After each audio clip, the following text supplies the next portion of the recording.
વિદ્યાર્થી મિત્રો, આજે આપણે આ લેક્ચરમાં પી વિભાગ ઉપર વાત કરવાની છે. આના આગળના લેક્ચરમાં આપણે એસ વિભાગ ઉપર વાત ઓલરેડી કરી ચૂકેલા છીએ અને આપણે ત્યાં તમને કહ્યું હતું એસ વિભાગ અને પી વિભાગના તત્વોને કમ્બાઇનલી મુખ્ય તત્વો કહેવામાં આવે છે અથવા પ્રતિનિધિ તત્વો કહેવામાં આવે છે. આપણે ત્યાં આ વાત કરી ચૂક્યા છીએ, બરાબર? તો ચલો, એમાં આપણે આજે પી વિભાગ ઉપર વાત કરવાની છે. તો ચલો સ્ટાર્ટ કરીએ. પહેલા તો પી વિભાગ ક્યાં આવેલો છે? તો આપણને ખબર છે આવર્ત કોષ્ટકમાં જમણી બાજુએ પી વિભાગ આવેલો છે. જેમ કે આ આપણું આવર્ત કોષ્ટક, તો ધ્યાન આપજો, આ છે આપણું પી વિભાગ. તો આપણે જોઈ શકીએ છીએ આવર્ત કોષ્ટકમાં જમણી બાજુએ શું આવેલો છે? પી વિભાગ આવેલો છે. ચલો, બરાબર? યસ.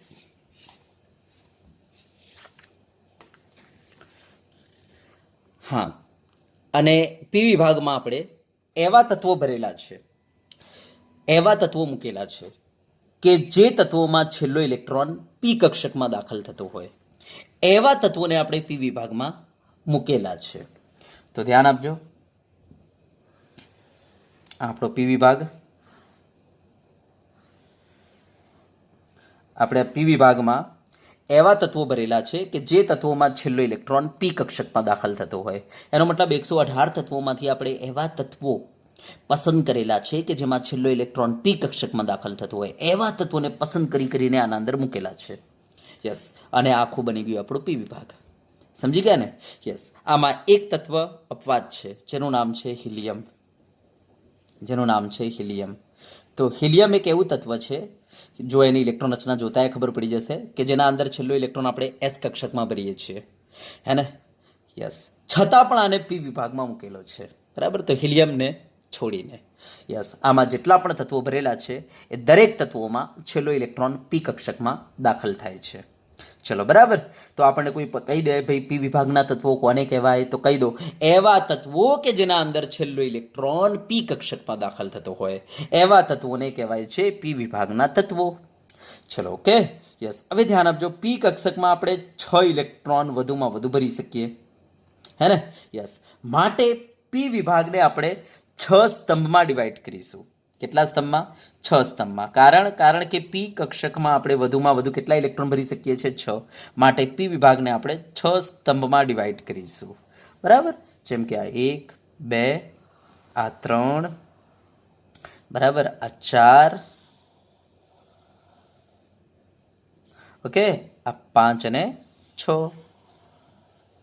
યસ. તો ધ્યાન આપજો, પી વિભાગને આપણે 6 સ્તંભના અંદર ડિવાઈડ કરેલો છે, બરાબર? યસ. આ સ્તંભને કહેવાય છે સમૂહ. તો આ છે આપણો સમૂહ 13 છે, ધ્યાન આપજો. આ છે આપણો સમૂહ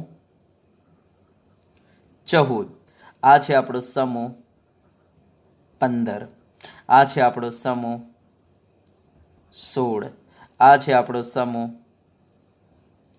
17 અને આ છે આપણો સમૂહ 18.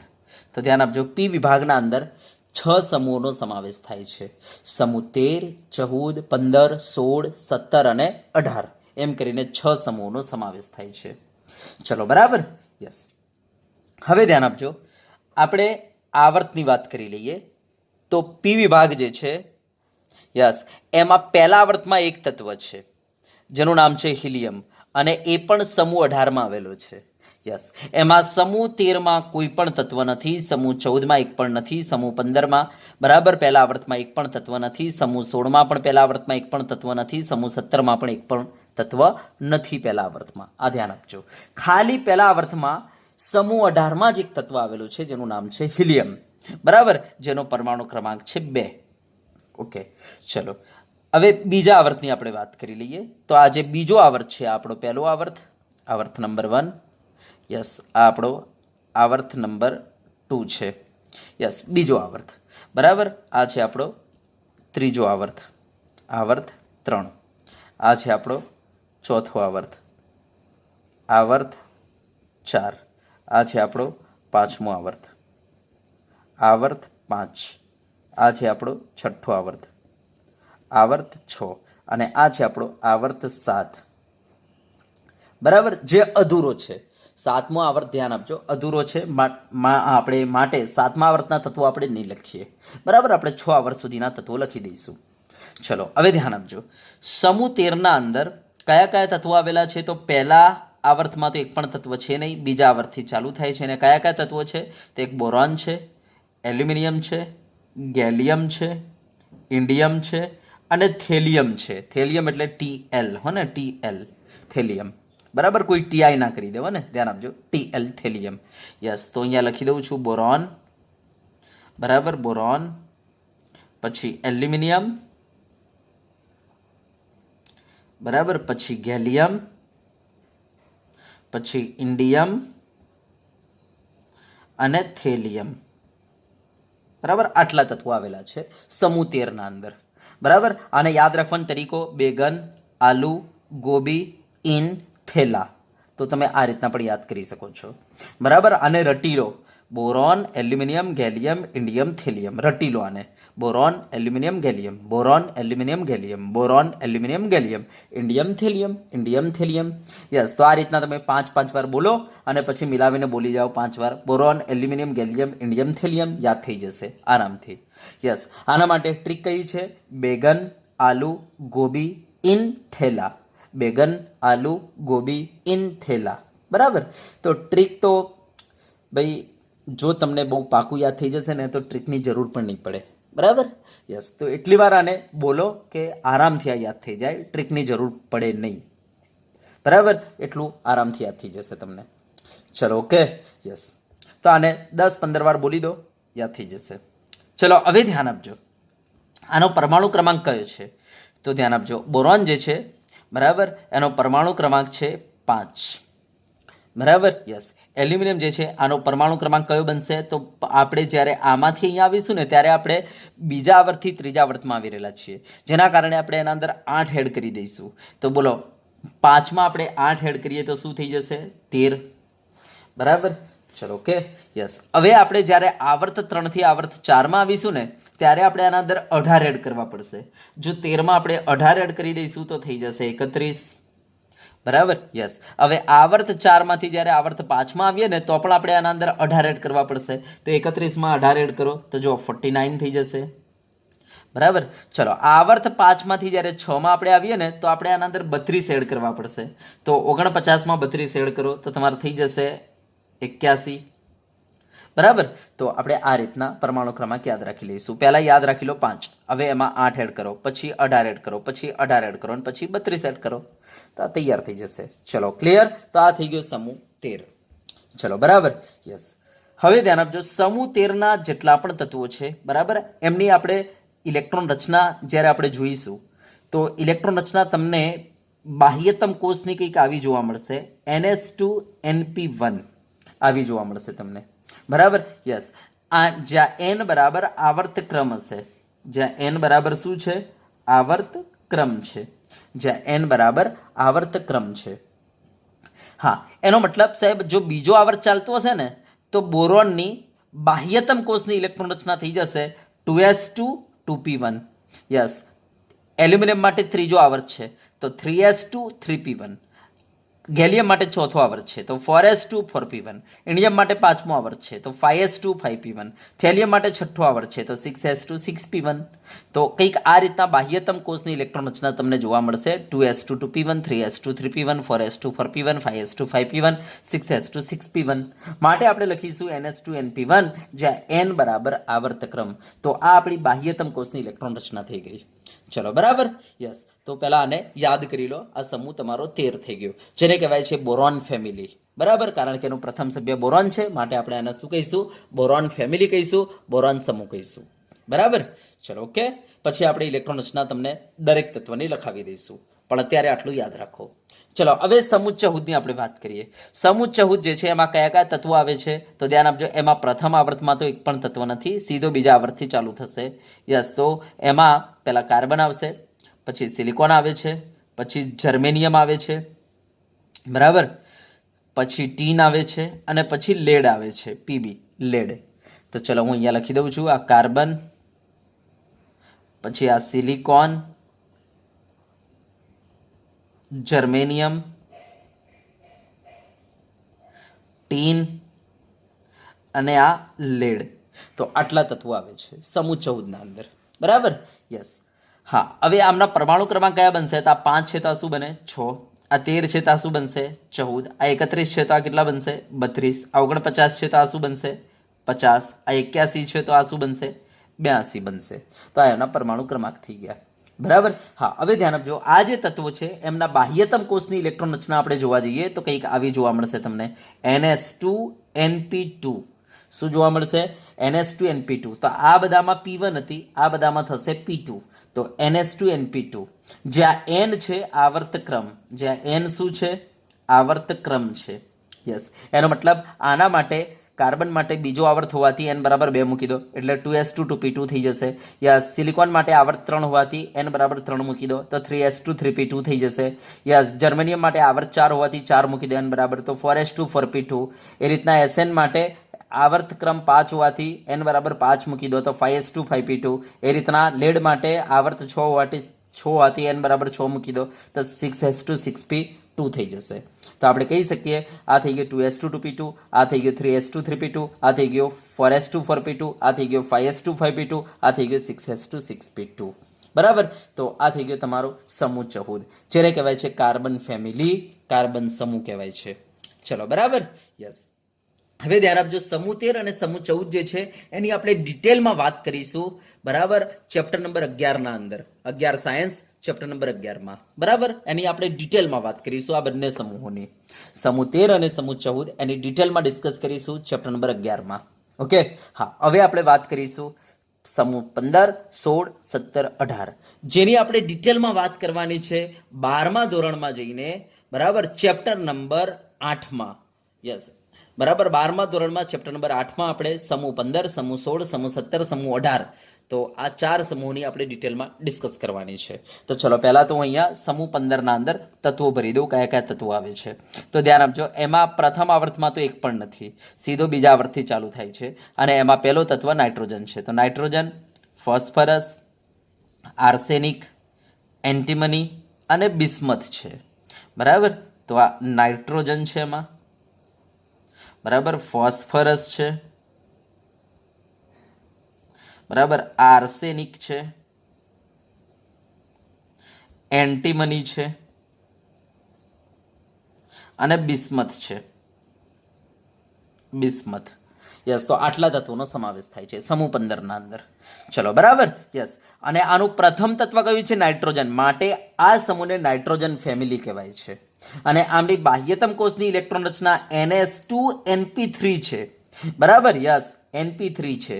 બરાબર? જેમ કે આ નાઇટ્રોજનની આપણે વાત કરીએ તો એ બીજા આવર્તમાં આવેલો છે તો n બરાબર 2 મૂકી દો આના માટે તો શું બની જશે? 2s2 2p3 બની જશે.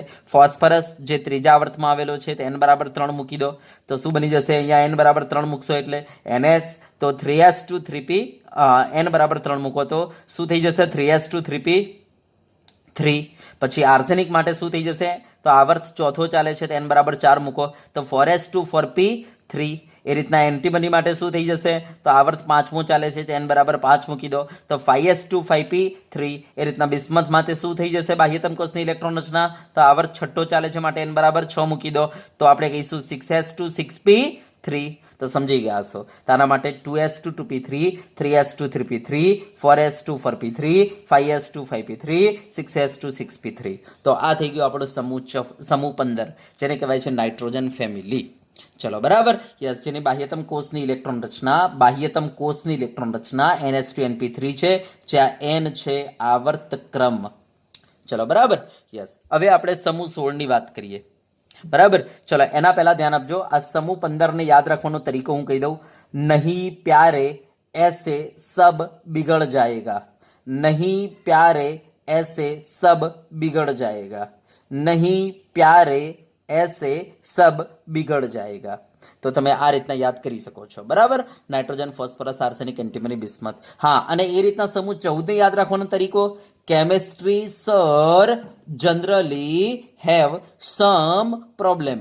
Chemistry sir generally have some problem. તો આ રીતના પણ તમે યાદ રાખી શકો છો. બરાબર? યસ. ચલો, હવે આપણે વાત કરીએ સમૂહ 16 ની.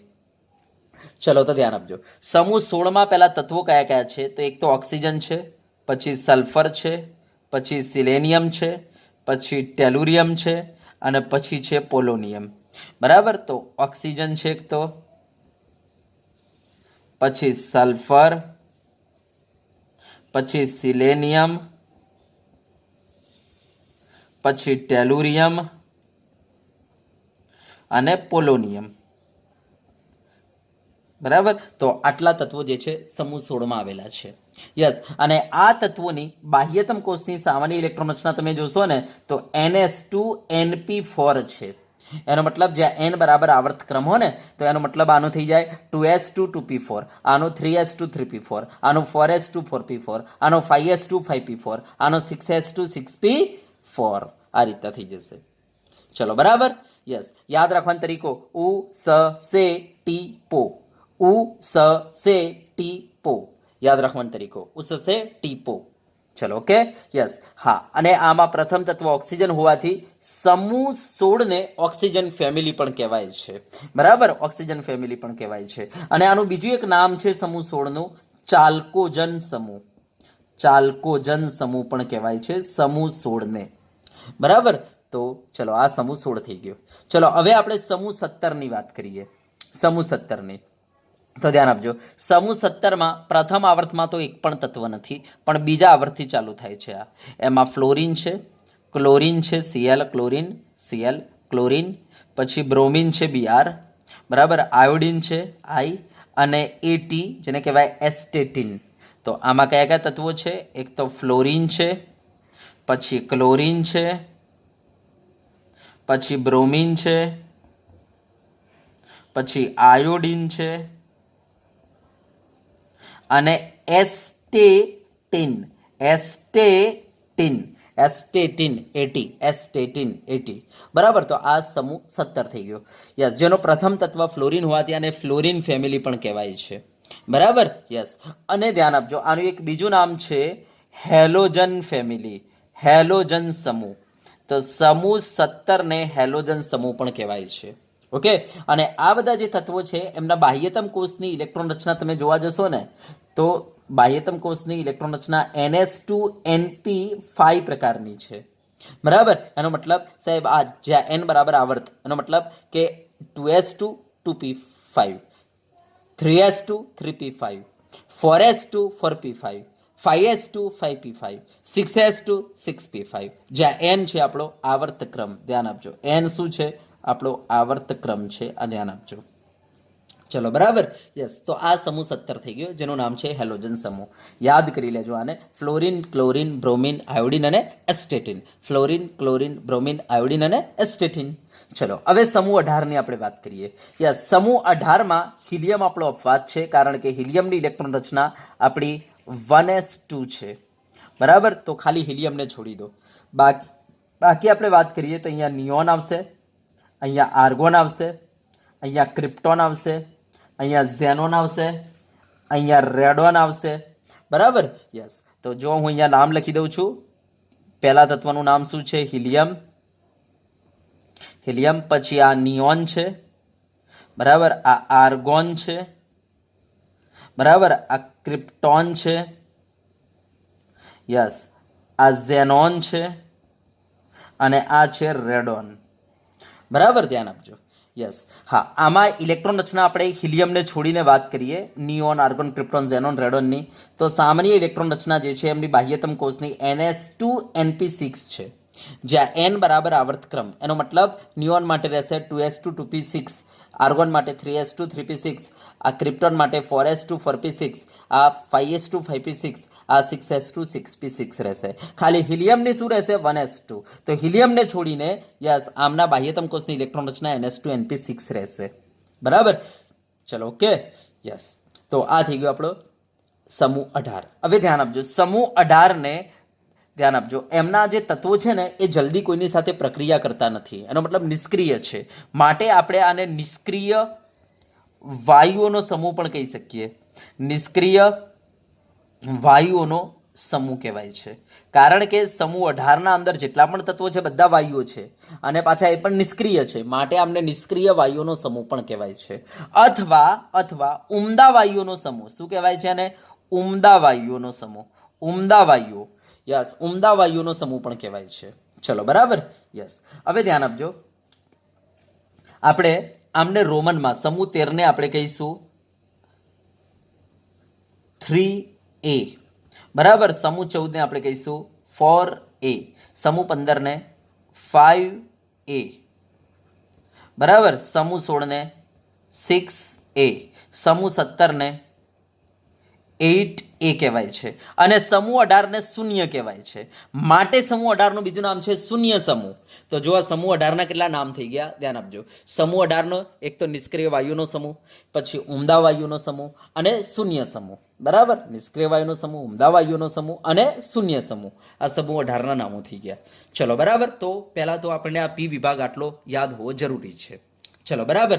હા, હવે ધ્યાન આપજો, મને કોઈ એમ પૂછી દે કે ભાઈ પી વિભાગ જે છે ને એ આખા પી વિભાગની સામાન્ય ઇલેક્ટ્રોન રચના શું બનશે, તો આપણે કહી શકીએ NS2NP126, કારણ કે આમાં P1, આમાં P2, આમાં P3, આમાં P4, આમાં P5, આમાં P6.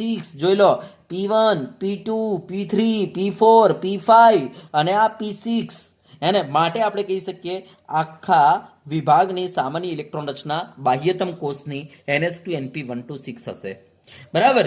યસ, NS2NP126 હશે. આના અંદર P1 માં, આમાં P ના અંદર 2P2, આમાં P3, આ P4, આ P5 અને આ P6 હશે, બરાબર. ચલો, તો આ આપણને ખબર હોવી જરૂરી છે. ચલો, ઓકે, ડન, યસ. હવે ધ્યાન આપજો, પી વિભાગના અંદર જે આ તત્વો છે, ધ્યાન આપજો, આ તત્વોમાં કેટલાક ધાતુઓ છે, કેટલાક અર્ધ ધાતુઓ છે અને કેટલીક અધાતુઓ છે. ધ્યાન આપજો, જ્યારે આપણે એસ વિભાગ જે ભણી ગયા હતા એના અંદર બધી ધાતુઓ હતી, જ્યારે આના અંદર કેટલાક ધાતુઓ છે, કેટલાક અધાતુઓ છે અને કેટલીક અર્ધ ધાતુઓ છે. તો ધ્યાન આપજો, તમે જેમ જેમ, બરાબર, જમણી બાજુ જશો ને એમ એમ ધાતુઓ બનતી જાય છે. તો ધ્યાન આપજો, અહીંયાથી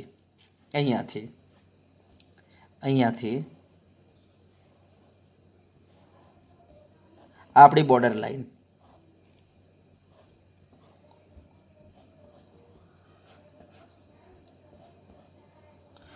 આપણી બોર્ડર લાઈન, યસ. તો આટલે, બરાબર, યસ, આટલેથી આ બધી જે છે ને આ બધી ધાતુઓ છે.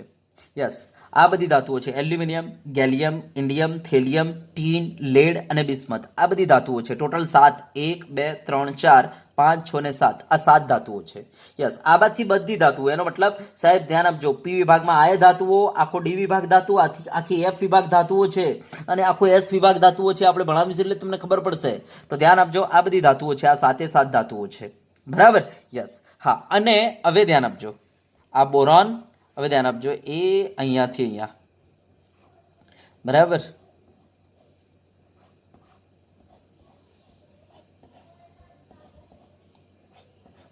યસ, તો આ જે મેં તમને બતાવ્યું અહીંયાથી, જો બોરોન છે, કાર્બન છે, nitrogen, phosphorus, oxygen, sulphur, selenium, fluorine, chlorine, bromine, iodine અને આખો helium, neon, argon, krypton, xenon, radon આખો, બરાબર. યસ, આ બધી અધાતુઓ છે. તો આ જે વચ્ચે જે બચી, આ વચ્ચે એ એવા તત્વો છે જેના પાસે ધાતુનો ગુણ પણ છે અને અધાતુનો ગુણ પણ છે, માટે આ તત્વોને આપણે શું કહીશું? અર્ધ ધાતુઓ કહીશું. તો આ વચ્ચેના જે તત્વો છે, યસ, એમને કહેવાય છે અર્ધ ધાતુઓ. તો કયા કયા તત્વો? તો ભાઈ silicon, germanium, arsenic, antimony, tellurium, polonium અને એસ્ટેટિન, અને જે અહીંયા નીચે આવશે તે, બરાબર. તો ધ્યાન આપજો, તો આ જે છે વચ્ચેના જે તત્વો બચ્યા, આ બધી અર્ધ ધાતુઓ છે. તો ધ્યાન આપજો, અર્ધ ધાતુઓ આપણી પાસે અત્યારે કેટલી છે? 7 છે અર્ધ ધાતુઓ. જુઓ, 1, 2, 3, 4, 5, 6 અને 7. યસ, ધાતુઓ પણ 7 છે, આ બધી ધાતુઓ.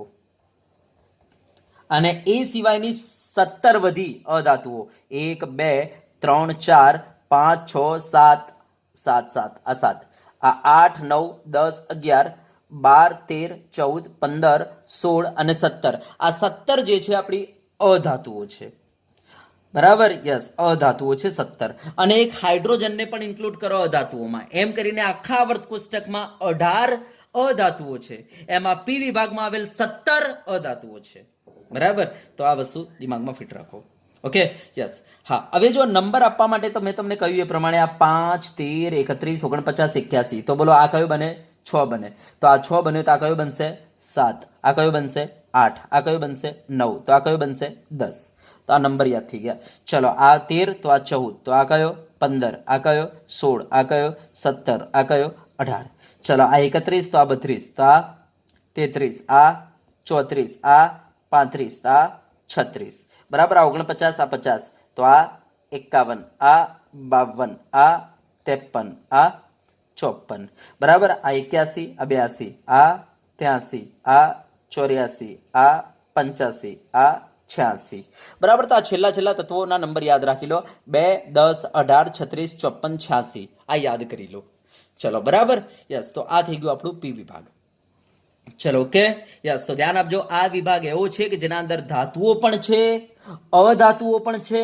અને અર્ધ ધાતુઓ પણ છે ધ્યાન આપજો ધાતુઓ 7 છે અર્ધ ધાતુઓ 7 છે અને અધાતુઓ 17 છે અને હાઇડ્રોજનને જો ગણી લઈએ તો આખા આવર્ત કોષ્ટકમાં 18 થઈ જાય અધાતુઓ બરાબર તો આ થઈ ગયો આપણો પી વિભાગ ચલો ક્લિયર થઈ ગયું ઓકે યસ હવે પી વિભાગના અંદર હું દરેક તત્વની ઇલેક્ટ્રોન રચનાઓ અહીંયા લખીને તમને બતાવીશ તો ચલો પહેલા સમૂહ 13 પકડીશ ઇલેક્ટ્રોન રચના લખવા માટે બરાબર તો ચલો સ્ટાર્ટ કરીએ સમૂહ 13 ના તત્વો અને એમની ઇલેક્ટ્રોન રચના બરાબર ચલો ઓકે ચલો હવે આપણે સમૂહ 13 ની ઇલેક્ટ્રોન રચના પહેલા લખીશું બરાબર સમૂહ 13 ચલો પહેલા તેમાં કયા કયા તત્વો છે તો ભાઈ બોરોન છે પછી એલ્યુમિનિયમ છે પછી ગેલિયમ છે ઇન્ડિયમ છે અને થેલિયમ છે TL થેલિયમ એમ કરીને આ સમૂહ 13 ના અંદર આવેલા તત્વો છે હવે મારે બોરોનની ઇલેક્ટ્રોન રચના લખવી છે તો ધ્યાન આપજો જો તમને આવર્ત કોષ્ટક ખબર હોય તો તમે આરામથી લખી શકો છો જો હું તમને શીખવાડી દઉં આવર્ત કોષ્ટકને જોઈને જો મારે આમાં બોરોનની ઇલેક્ટ્રોન રચના લખવી છે તો પહેલા તો આના પહેલા આપણે કહીશું કે તમારે નિષ્ક્રિય વાયુ કયા આવશે તો જો હિલિયમ આવશે તો પહેલા હિલિયમ લખી દો યસ હવે બોરોન સુધી પહોંચવા માટે પહેલા તમારે 2s માંથી પાસ થવું પડશે તો આ 2s2 અને આ 2p1 આ થઈ ગયું તમારું બોરોન ચલો મારે એલ્યુમિનિયમ લખવું છે તો ધ્યાન આપજો એલ્યુમિનિયમ પહેલા નિષ્ક્રિય વાયુ કોણ આવે છે નિયોન તો નિયોન લખી દો પહેલા બરાબર નિયોન લખી દો યસ જેવું નિયોન લખાઈ ગયું પછી આપણે આમાંથી પાસ થવું પડશે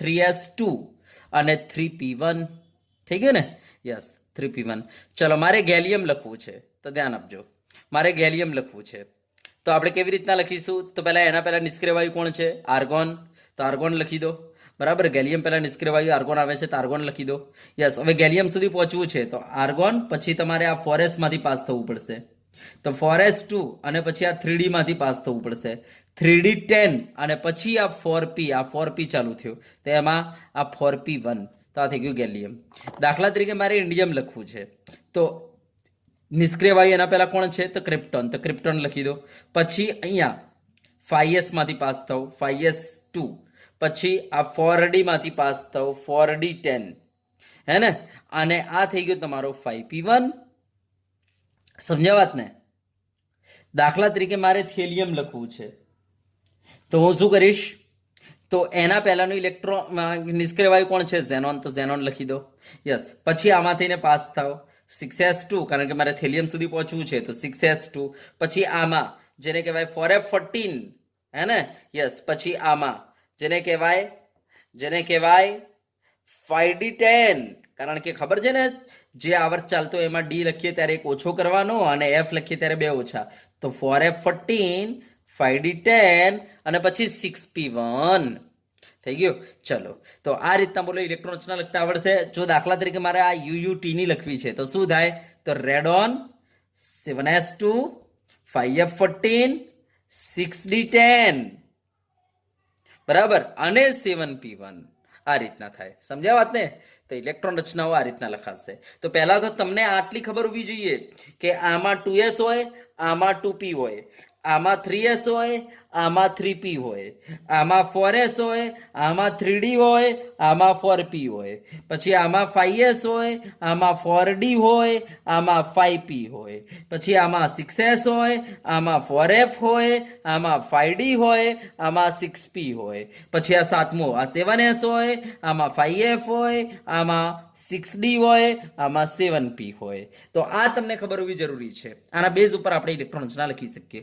જેમ કે જો બોરોન લખવું છે તો શું કરો, પહેલા હિલિયમ લખી દો અને હવે આ 2s2 આ 2p1 થઈ ગયું. એલ્યુમિનિયમ લખવું છે તો નિયોન લખી દો, આ 3s2 આ 3p1.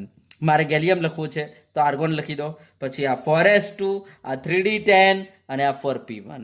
ચલો મારે ઇન્ડિયમ લખવો છે તો પહેલા ક્રિપ્ટોન લખી દો, નિષ્ક્રિય વાયુ. પછી અહીંયા શું થઈ જાય તો 5s2 4d10 અને 5p1.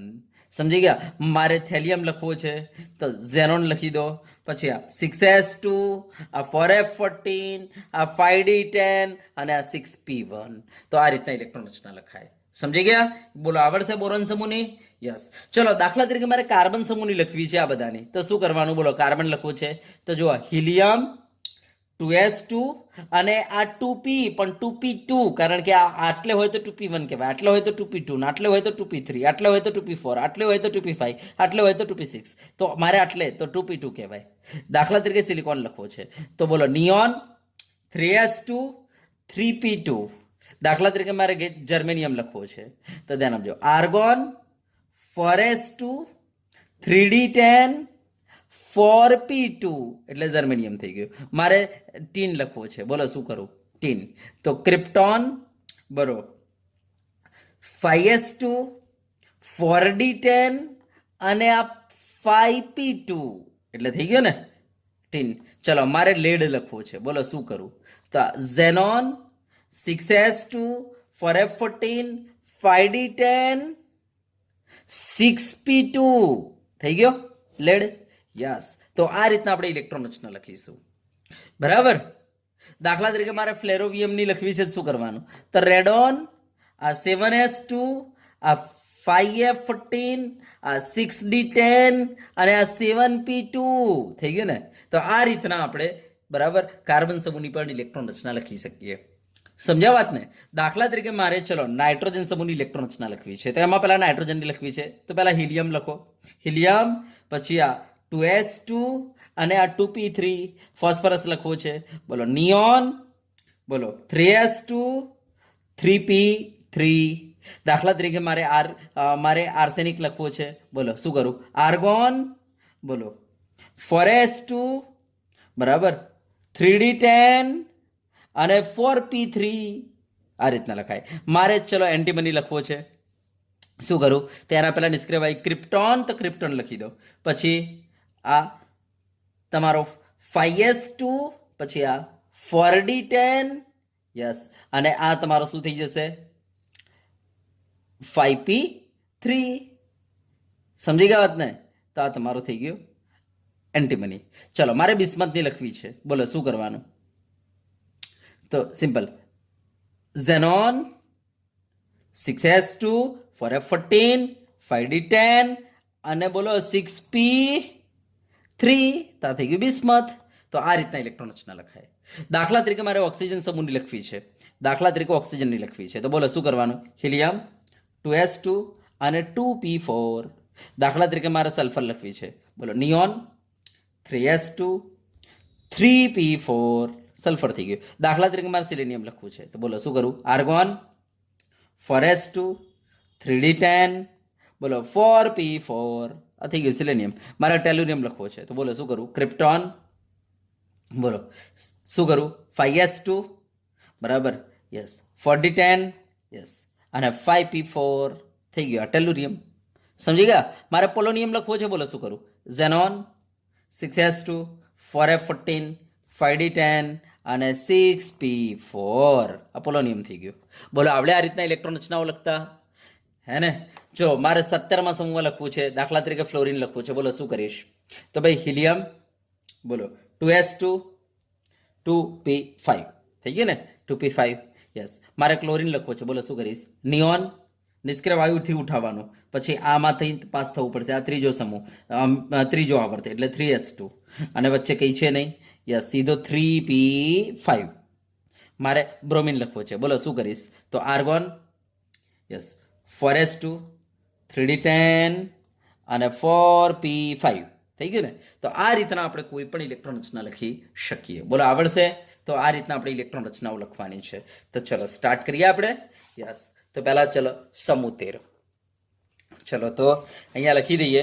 પહેલાં તો બોરોન જે છે એના આગળ હશે હિલિયમ નિષ્ક્રિય વાયુ, બરાબર. 2s માંથી પાસ થવું પડશે અને 2p1 સુધી લખવું પડશે. ચલો બરાબર, તો આ થઈ ગયું.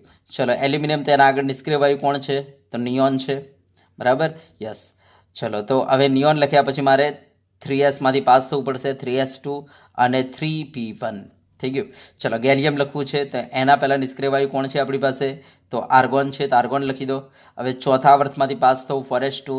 યસ, તો એ વખતે 3d10 આવશે, પાછો 4s પછી 3d આવશે, અને પછી આવશે તમારો 4p1, બરાબર. ચલો એ રીતના મારે ઇન્ડિયમ લખવી છે. તો બોલો શું કરીશ? ક્રિપ્ટોન લખી દો. યસ, પાંચમામાંથી પાસ થવું 5s2. યસ, તો 4d10 અને પછી 5p1. સમજી ગયા? યસ. ચલો મારે થેલિયમ લખવું છે. તો બોલો શું કરીશ? તો આપણે લખીશું ઝેનોન, બરાબર. યસ, છઠ્ઠામાંથી પાસ થઈશું એટલે 6s2. ઓકે, હવે છઠ્ઠામાં 4f14 આવશે. યસ, પછી આવશે તમારો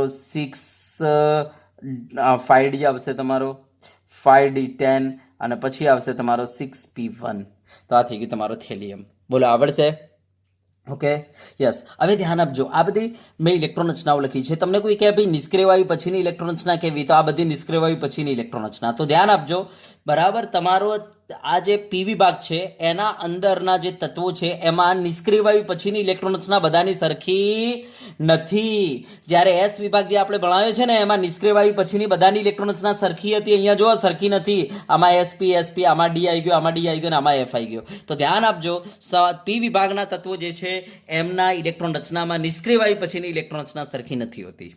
હા, બાહ્યતમ કોષની ઇલેક્ટ્રોન રચના ચેક કરો. જો બાહ્યતમ કોષ આ બીજો, બાહ્યતમ કોષ ત્રીજો, આમાં બાહ્યતમ કોષ આ ચોથો છે ને ત્રીજો છે એટલે બાહ્યતમ કોષ ચોથો કહેવાય. બાહ્યતમ કોષ આ 5, 4 અને 5 છે એટલે બાહ્યતમ કોષ પાંચમો કહેવાય. આમાં બાહ્યતમ કોષ 6 છે, 4 છે, 5 છે ને 6 છે એટલે બાહ્યતમ કોષ કયું કહેવાય? 6 કહેવાય. તો હા, બાહ્યતમ કોષની ઇલેક્ટ્રોન રચના શું છે બધાની? તો જો 2s2 2p1, 3s2 3p1, 4s2 4p1, 5s2 5p1, 6s2 6p1. એનો મતલબ બાહ્યતમ કોષની ઇલેક્ટ્રોન રચના બધાની સરખી છે, ns2 np1 પ્રકારની. જ્યાં n શું છે ભાઈ? આવર્ત ક્રમ છે.